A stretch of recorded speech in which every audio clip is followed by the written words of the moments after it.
영어권 아이들 사이에서 사용하는 재밌는 표현이 하나 있다고 그래요. 마음에 드는 장난감이나 자리를 발견하게 되면 It's my dibs 이렇게 외친다고 합니다. 뜻은 아주 간단해요. 내 거야.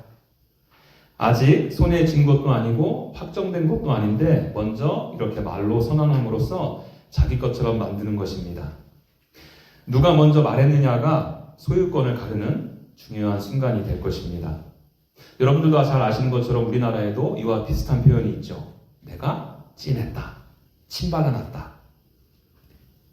초등학교 시절 친구 집에 여러 명이서 함께 놀러 간 적이 있습니다. 친구 어머니께서 빵을 내어주셨는데 다 먹고 나니 마지막 하나가 남았어요. 아무도 말은 하지 않았지만 모두가 그 빵을 의식하고 있었죠. 누가 먼저 손을 뻗을 것인가? 누가 먼저 말할 것인가? 조용했지만 아주 치열한 눈치 싸움이 있었습니다.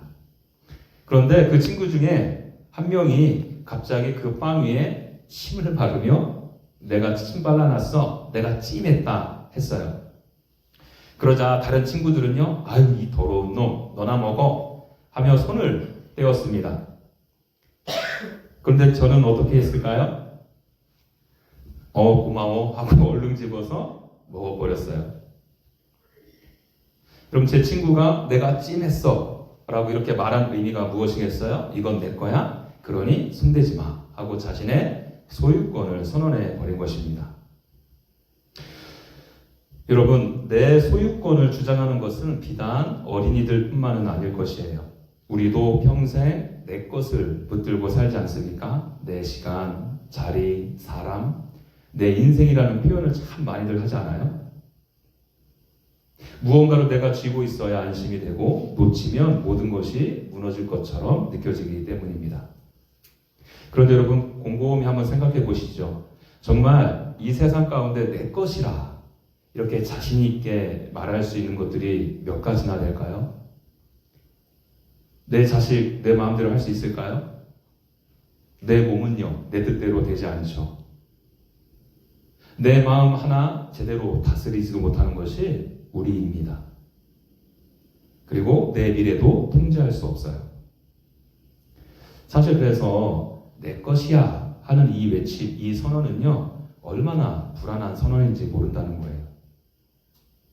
그래서 여러분 성경은 이 질문을 아예 바꾸어 버립니다.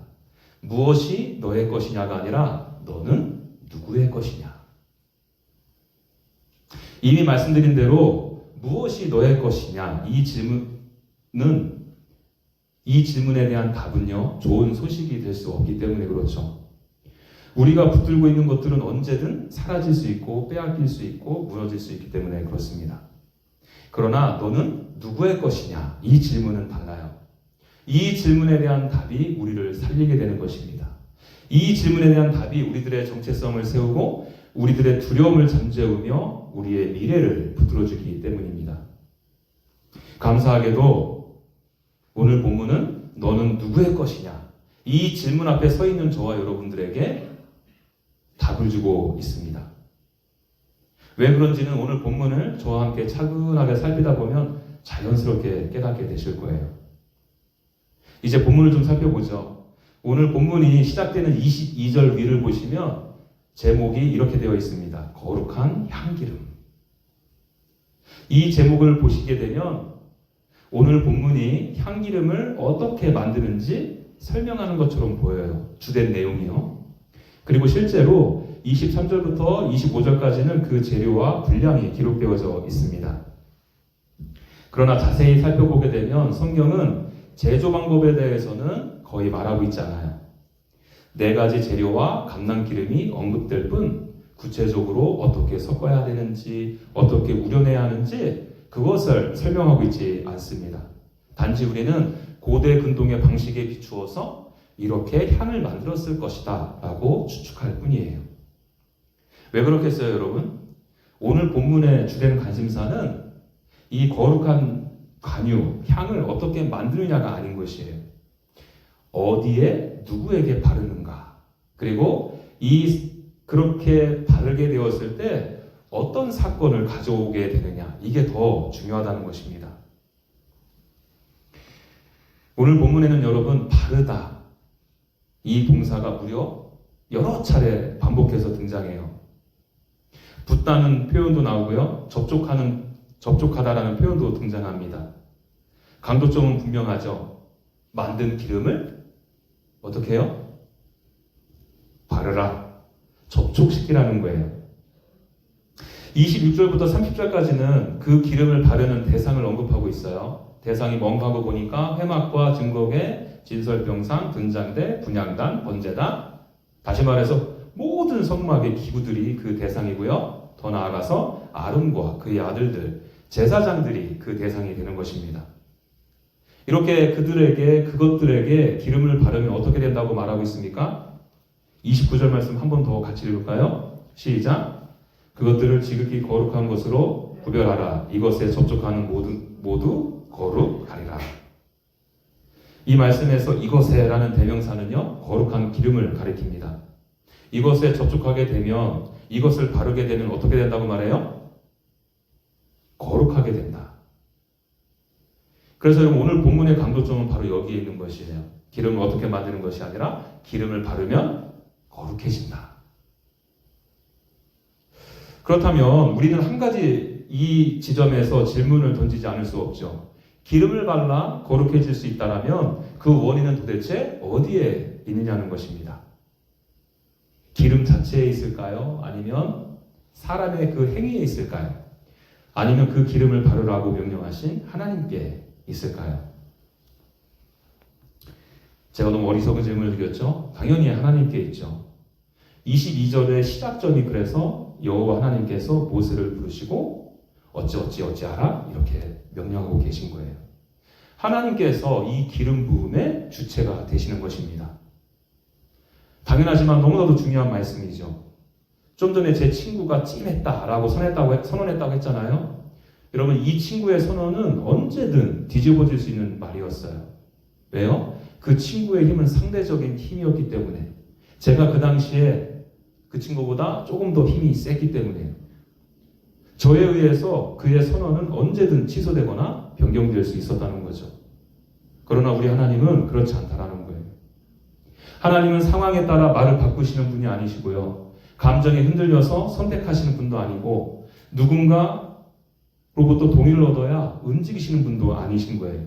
우리 하나님은 거룩하시고 주권적이시며 스스로 존재하시는 하나님이십니다. 그분의 말씀은 변하지 않고 그분의 선택은 후회가 없으며 그분의 뜻은 어느 누구도 거스를 수 없다는 거예요. 그러므로 하나님께서 기름을 부으셨다면 사실 그것으로 끝이에요. 충분한 거예요. 하나님께서 이것을 내 것이다 선언하셨다면 다른 말씀이 필요 없는 것이에요. 하나님의 권위는 상대적인 힘이 아니라 절대적인 주권이기 때문에 그렇죠. 여러분 이 사실을 아주 극적으로 보여주는 장면이 하나 나오는데 열왕기하 9장 말씀이에요. 나중에 한번 집에 가셔서 읽어보십시오. 제가 대략적으로 요약해서 말씀드릴게요. 열왕기하 9장에 어떤 내용이 있냐면 선지자가 예후라는 사람에게 기름을 붓습니다. 그 당시에 예후는 사람들의 추대도 받지 못했고요. 또 준비되었다는 평가도 받지 못했어요. 그는 그저 여러 장군 중에 한 사람에 불과했습니다. 그런데 선지자가 하나님의 명령을 따라서 그의 머리에 기름을 부은 것입니다. 그러자 주변에 있던 사람들이 당신하고 이 선지자 사이에 무슨 일이 일어났습니까? 하고 물어요. 예후는 다른 설명하지 않습니다. 선지자가 내 머리에 기름을 부었습니다. 이렇게 말하거든요. 놀랍게도 여러분 그 한마디로 끝이었어요. 사람들은 이러쿵저러쿵 토론하지 않았어요. 검증하지도 않았습니다. 오히려 그들의 겉옷을 벗어 깔며 외치죠. 예후는 우리의 왕입니다. 왜요? 예후가 달라져서요? 그리고 그 기름 자체에 어떤 힘이 있어서 그럴까요? 그리고 여러분 더군다나 이 사람들은요, 그 기름 부은 그 선지자를 아주 못마땅하게 생각했거든요. 그럼에도 그들은 하나님께서 선택하셨다는 사실, 그것 하나만으로 충분했기 때문에 예후를 왕으로 인정한 것입니다. 마찬가지죠. 하나님께서 성막과 기구들, 제사장들에게 기름을 발라 거룩하게 하라 말씀하셨다면 그렇게 되어지는 거예요. 하나님의 주권으로 죄로부터 분리시키시고 하나님의 소유로 삼으시는 것입니다. 자, 그리고 여러분, 이 거룩이라는 단어는 이렇게 단순히 소유, 소속의 변화만을 의미하지는 않습니다. 하나님께 소유되었다는 이 말은요, 하나님의 보호 아래 들어갔다는 뜻이기도 해요. 이스라엘 백성들이 광야를 걸어갈 때를 떠올려 보세요. 낮에는 구름 기둥으로, 밤에는 불 기둥으로, 앞에서는 인도하시고 뒤에서는 막아서시며 그들의 길을 지키셨죠. 여러분들이 잘 아는 시편 23편 말씀도 이거를 반증해주고 있습니다. 제가 5절 말씀 읽어드릴게요. 주께서 내 원수의 복전에서 내게 상을 차려주시고 기름을 내 머리에 부으셨으니 내 잔이 넘치나이다. 이 말씀 보니까 기름을 내 머리에 부으셨다라는 고백이 있지 않습니까? 다윗은 지금 하나님 앞에 여호와는 나의 목자시니 내게 부족함이 없습니다. 이렇게 고백하잖아요. 생각해 보시죠, 여러분. 다윗의 삶이 실제로 풍성함만 있어서 이렇게 고백했을까요? 그의 삶이 만사 형통했기 때문에 이렇게 고백했느냐는 거예요. 아니죠. 다윗은 인생의 어두운 계곡을 수도 없이 지나갔습니다. 쫓기는 도망자였고 배신을 당하는 자였고 가장 가까운 사람에게로부터 상처를 입었으며 죽음의 위협 앞에서 힘들어했던 날도 수도 없이 많았어요. 또 이런 말도 고백하잖아요. 내 원수의 복전에서 내게 상을 차려주시고. 여러분들 눈앞에 나를 위협하는 사람이 서 있다고 생각해 보세요. 그 해결되지 않는 문제가 바로 앞에 있는 것, 상황은 여전히 불안하지 않겠습니까? 그런데 그 앞에 뭐가 차려졌다고 그래요? 밥상. 여러분들 같으면 밥이 넘어가겠습니까? 우리는 조금만 염려가 있어도 입맛이 사라지죠. 조금의 두려움만 있어도 속이 뒤틀리잖아요. 숟가락이 손에 잡히지 않습니다. 그런데 다윗은 나는 먹는다. 왜 그럴까요? 사망의 음침한 골짜기를 지날 때에도 하나님께서 그와 함께 하신다는 것을 의지했기 때문이에요. 원수가 눈앞에 있어도 내 인생, 그 다윗의 인생은 하나님으로부터 지켜지고 보호받고 있다는 것을 신뢰했기 때문입니다. 그래서 이 시편 23편의 마지막을 내 평생의 선하심과 인자하심이 반드시 나를 따르리니, 하나님의 선하심을 찬양하지 않습니까?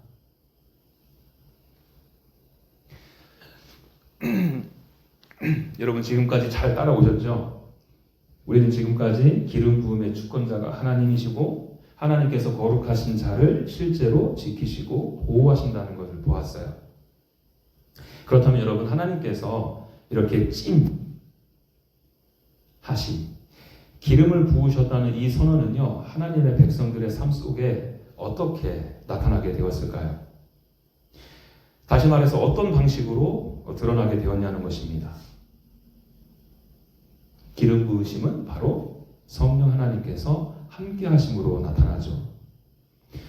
사울의 경우를 볼까요? 사무엘상 10장 1절에서 사무엘은 사울에게 이렇게 말합니다. 여호와께서 내게 기름을 부으사 그의 기업의 지도자로 삼지 아니하셨느냐. 여기서 지금 기름 부으심에 대해서 말하고 있잖아요. 이거를 6절에서 어떻게 표현해내고 있냐면 여호와의 영이 내게 크게 임하리니 너도 그들과 함께 예언을 하고 변하여서 새 사람이 되리라. 기름과 여호와의 영이 함께 나란히 등장하고 있다는 거예요. 다윗의 표현에서는 더 분명하게 나타나요. 사무엘상 16장 13절이요. 사무엘이 기름을 부었더니 이날 이후로 다윗이 여호와의 영에 크게 감동되니라. 그렇죠? 성경은 이 기름 부음과 성령의 임재를 따로 떼어서 말하고 있지 않다는 거예요. 그런데 여러분, 이 부분에서 우리가 분명히 해야 될 것이 하나 있는데, 기름이 성령을 만들어낸 것이 아니라, 기름이 어떤 능력을 발생시킨 것이 아니라 하나님께서 성령으로 함께 하셨기에 그 사실을 눈에 보이도록 드러낸 표지가 바로 기름 부음이라는 거예요. 그래서 더 정확하게 말하면 이런 거예요. 기름을 부었기 때문에 성령이 임한 것이 아니라 성령이 함께 하셨기 때문에 그 사람이 기름 부음 받은 자로 드러나게 된 것입니다. 성령이 임하자 무엇이 달라졌나요? 사울은 더 이상 들판을 오가던 청년이 아니었죠. 하나님께 속한 기업의 지도자로 세워지게 되었습니다. 성경에서는 그를 새 사람이 되었다 이렇게 말해요. 그의 겉모습이 바뀐 것이 아니라 그의 소속이 분명해진 것입니다. 다윗도 마찬가지 아니에요? 기름 부음을 받은 그날 이후로 그는 단순한 목동이 아니었죠. 왕으로 세워질 사람이 되었고 하나님의 뜻을 이루는 삶으로 그의 삶의 방향이 바뀌어지게 되었습니다. 이것이 성령 하나님의 함께하신 기름 부음의 결과인 거예요. 하나님의 주권으로 소속이 바뀌고요. 하나님의 보호 아래 놓이게 되며 하나님의 목적을 위해 살아가는 존재가 되는 것이죠. 내가 찜했다. 이 선언이 놀랍게도 그의 삶의 전체로 드러나게 되는 것입니다. 그런데 여러분 여기서 우리가 한번 조금 더 깊게 생각해 볼 게 있어요. 이렇게 다윗도 그리고 사울도 기름 부음을 받았는데 그들의 삶이 과연 온전하고 완전했느냐는 거예요. 다 아시잖아요. 넘어졌고 흔들렸고 실패하기도 했습니다.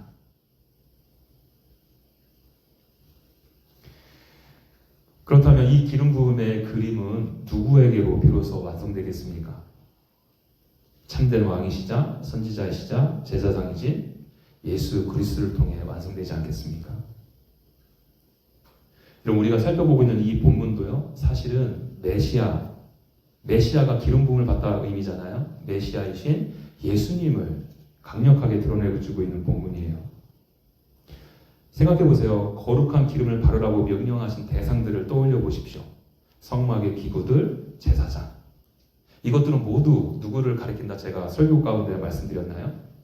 예수 그리스도요. 로마서 8장 1절은 이렇게 말하죠. 예수를 죽은 자 가운데서 살리신 이의 영이 너희 안에 거하시며. 이 말씀은 예수님의 부활은 성령 하나님의 역사 가운데 이루어졌다. 이렇게 선언하고 있음을 알 수 있죠. 사실 예수님의 부활만 성령 하나님의 역사 가운데 일어난 일은 아닙니다. 예수님은 성령으로 잉태되셨고요. 성령이 이끌려 사셨으며 성령 안에서 자신을 하나님께 드리셨고 성령의 능력으로 다시 사신 것이에요. 여러분 잘 아시는 것처럼 예수님은 참 하나님이셨잖아요. 그러나 예수님은 이 땅에서 그 신적 특권을 붙들고 살아가지 않으셨어요. 오히려 우리와 같은 자리, 참 인간의 자리에서 성령을 의지하며 아버지를 신뢰하며 걸어가셨습니다. 예수님의 삶 전체는 성령의 기름 부으심 안에서 이루어진 삶이었던 것이죠. 왜 그렇게 하셨냐면 여러분, 첫째 아담이 실패한 바로 그 자리에서 둘째 아담으로 예수님께서 그 순종을 완성하시기 위함이에요. 우리가 넘어졌던 자리에서 인간으로서 끝까지 순종하셔야 했기 때문입니다. 그래야 인간으로서 우리의 죄를 대신 짊어질 수 있으시고요. 우리의 죄를 대신해서 죽으셔서 우리에게 새 생명의 길을 열어주실 수 있기 때문에 그렇습니다. 여러분 그렇기 때문에 오늘 본문 32절과 33절이 그래서 아주 중요한 위치를 차지하는 것입니다. 여러분들 눈으로 한번 확인해 보세요. 그 표현들을 현대어로 바꾸면 이런 표현들이에요. 하나님께서는 이 기름을 아무에게나 바르지 말라 하시죠. 흉내내어 만들지도 말라고 하십니다. 이를 어기게 되면 백성 중에서 끊어질 것이다 하고 경고까지 하시지 않습니까? 왜 이렇게 엄격하셨을까요? 여러분 이 기름 부음은 단순한 향유가 아니었기 때문에 그렇죠. 그것은 장차 오실 단 한 분, 하나님께서 친히 세우실 메시아를 가리키는 표현이기 때문에 그렇습니다. 참된 메시아는 예수 그리스도 한 분이기 때문에 그렇다는 거예요. 그렇다면 여러분 이 유일하신 하나님의 기름 부으심이 저와 여러분들에게까지 이어질 수는 있을까요? 기름 부음은 오직 하나님께서 세우신 참 메시아이신 예수님께만 허락된 표지였잖아요. 그럴 수 있죠. 왜냐하면 우리는 메시아 대신 예수 그리스도와 연합되었기 때문에. 예수님께서 기름 부음을 받으신 참 메시아이시고 우리가 그분 안에 들어갔기 때문에 그분 위에 머물렀던 성령이 이제 우리 안에 거하시게 되는 것입니다. 사도 바울은 고린도후서 1장 21절과 22절에서 이렇게 말을 합니다. 우리를 너희와 함께 그리스도 안에서 굳건하게 하시고 우리에게 기름을 부으신 이는 하나님이시니 그가 또한 우리에게 인치시고 보증으로 우리 마음에 성령을 주셨느니라. 우리를 굳건하게 하시는 분도 하나님이시고요. 우리에게 기름을 부으신 분도 하나님, 우리를 인치시고 성령을 주신 분도 하나님이세요. 예수 그리스도 안에서 그 유일한 기름 부으심이 이제 우리 가운데 현실로 드러나게 된 것입니다. 성령 하나님의 인치심으로 너는 내 것이다. 이렇게 찜을 당하게 되었다는 거예요.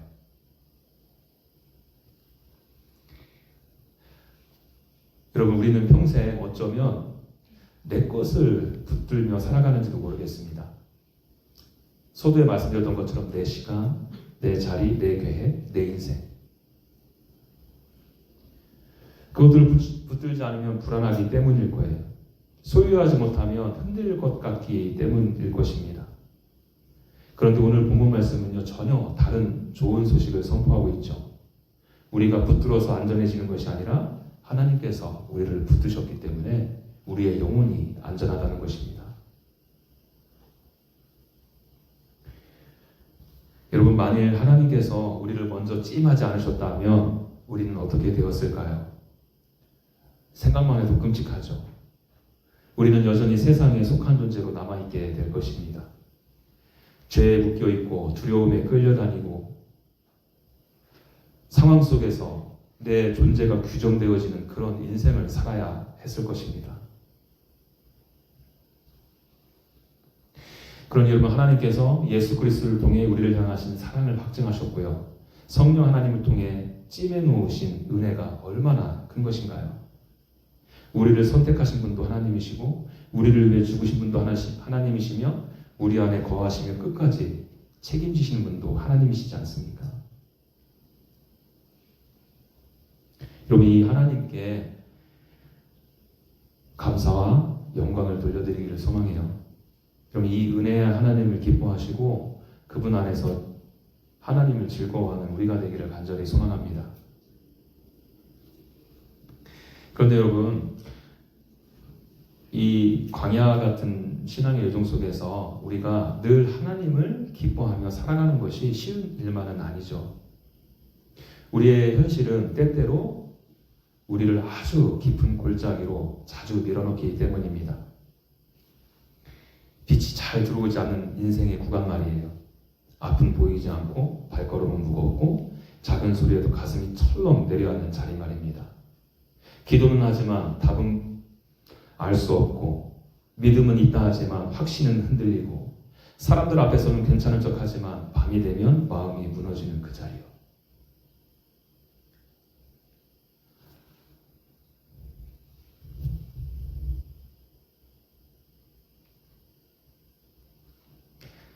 여러분들 가운데 혹시 지금 그 자리를 지나고 계신 분들이 계신가요? 아니면 그 길이 너무 힘에 겨워 주저앉아 계신가요?